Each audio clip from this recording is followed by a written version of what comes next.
Let's rewind to the recent years. After Donald Trump took office again, several of his proposed policies, especially around trade, tariffs, immigration, and border control, created anxiety in Mexico and Canada. Tariffs on steel, aluminum, and autos, combined with strong rhetoric about immigration and illegality, put both countries on edge. Even though the U.S. Mexico-Canada Agreement, USMCA, replaced NAFTA in 2020, it included review mechanisms, meaning that every few years, the three countries revisit its terms. That review is scheduled for 2026. As of 2025, we've already seen Canada and Mexico begin public consultations, signaling wariness about shifting U.S. trade priorities under the current administration. Recently, Canada's Prime Minister Mark Carney visited Mexico City, meeting President Claudia Sheinbaum. Their message, a joint commitment to economic cooperation, bilateral strength, and a reaffirmation to keep the North American trade pact meaningful. Both nations stress that they want to maintain the USMCA but are also preparing for threats, especially from changing U.S. trade policy. They've announced a Canada-Mexico action plan that includes infrastructure, energy, and agricultural cooperation.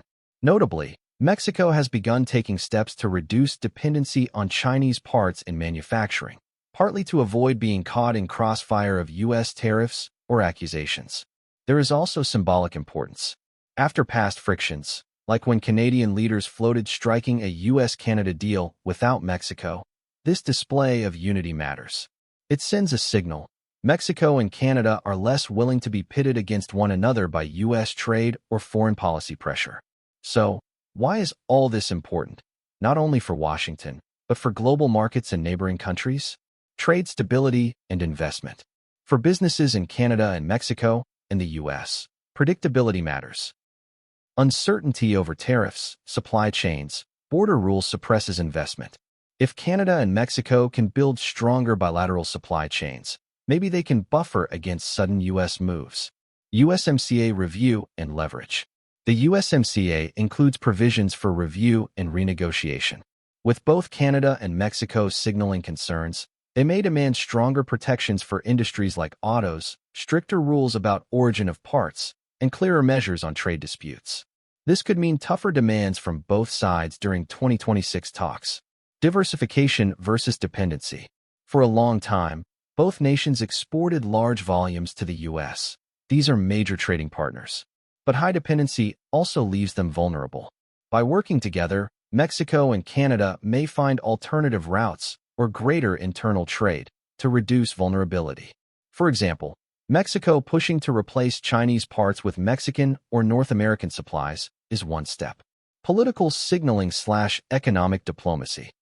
These moves aren't just about economics, they're diplomatic. Cooperation strengthens Mexico's negotiating posture with the U.S., and vice versa. If Mexico and Canada appear on the same page, it's harder for U.S. leadership to force sharp unilateral moves without diplomatic cost. Also, this could influence how foreign powers, China, EU, view investment and partnerships in North America. But this strategy isn't without risk. Let's explore what could go wrong. Dependence on U.S. markets still too great. Even as they talk about alternatives, a huge percentage of Mexico's and Canada's exports still go to the U.S. Any severe U.S. trade restrictions or tariffs would hit them hard. There is only so much they can do to diversify in the short term. Domestic political pressures and conflicting interests.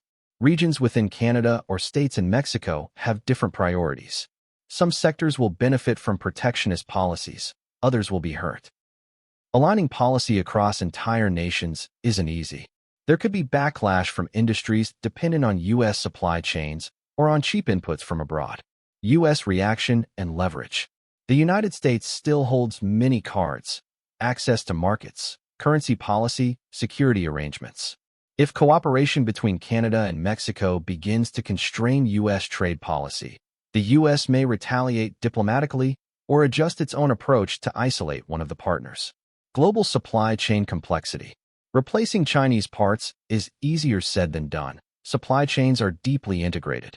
Reshoring or North American sourcing may require investment, regulatory changes, subsidies, or overcoming capacity limitations. What is the near future likely to look like? Pre-negotiation alignment. Canada and Mexico will probably finalize their internal consultations and proposals ahead of USMCA's 2026 review with shared priorities, possibly coordinating official positions to present to the U.S. together. New bilateral projects. We can expect infrastructure, energy, and agriculture to be priority areas. Shared investments in cross-border pipelines, energy grids, or transport links may be considered. Mexico's move to limit Chinese inputs suggests a push toward more North American value chains. Tariff dispute management. Both countries will try to avoid major disruptions. There may be negotiations or compromises with the U.S. over contentious points like migration, border security, or imports. Canada and Mexico could also seek to resolve or prevent U.S. tariffs through diplomatic leverage or legal channels within USMCA. Shifting global trade dynamics. If Mexico and Canada succeed in diversifying trade, maybe increasing trade with Asia, Europe, or other Latin American countries, U.S. dominance in North American trade might be somewhat diluted. That would reshape how trade blocs form and how U.S. foreign economic policy projects power. So, is this just a smart response to U.S.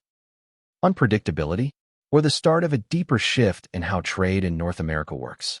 On one hand, Canada and Mexico seem determined to protect their economies and political leverage. They're not turning away from the U.S., but they're hedging their bets. On the other, any serious structural change, supply chains, sourcing, diplomatic posture, takes time, money, and coordination. What's clear is this: North America's trade story is entering a critical phase. What was once a trilateral pact taken for granted is now under pressure from political shifts, from public expectation, and from global competition. If you found this breakdown useful, drop a like, subscribe for more global affairs coverage, and hit the bell so you don't miss updates. In the comments below, what would you do if you were Mexico or Canada? Stay in USMCA as is, try to renegotiate, or explore new trade alliances?